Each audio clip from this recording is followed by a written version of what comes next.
يؤكل أو يشرب تضيف إليه الماء. تمن رز. ها؟ رز تمن. رز. ما هو الحيوان الذي يمكنك ركوبه؟ الخيل. غير. الحمار. اذكر إحدى منتجات الحليب. الجبن. اذكر شيئا يتم وضعه على الشعر. جيل. اذكر أحد الأبراج العالمية المشهورة. ايفل. ايفل ايفل ايفل ايفل. ممتاز. سامي كان جيد بإجاباته على الخمس أسئلة لأنه جاوبها في أقل من 25 ثانية. خلينا نشوف احتمالات اللي جاوب عليها سامي سوية. تفضل سامي.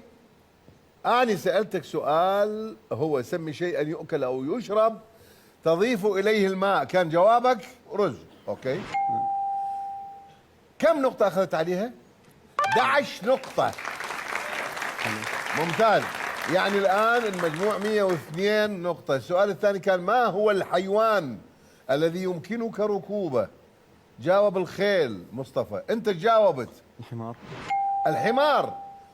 أعطاك الكمبيوتر 23 نقطة. حلو.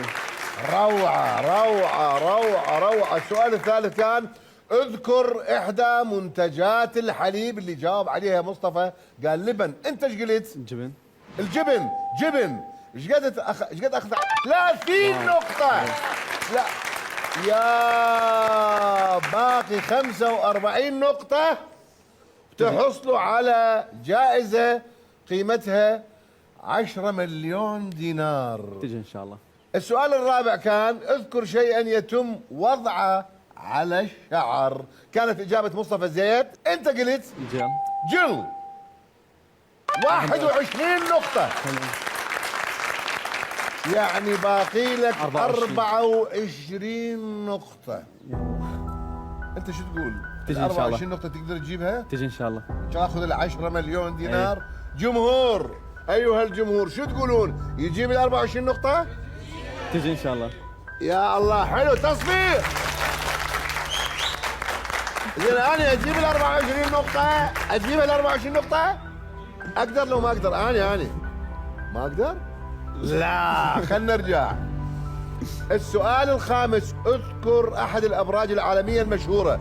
مصطفى جاوب برج خليفة. انت قلت ايفل. برج ايفل. احتمال كبير هذا. لكن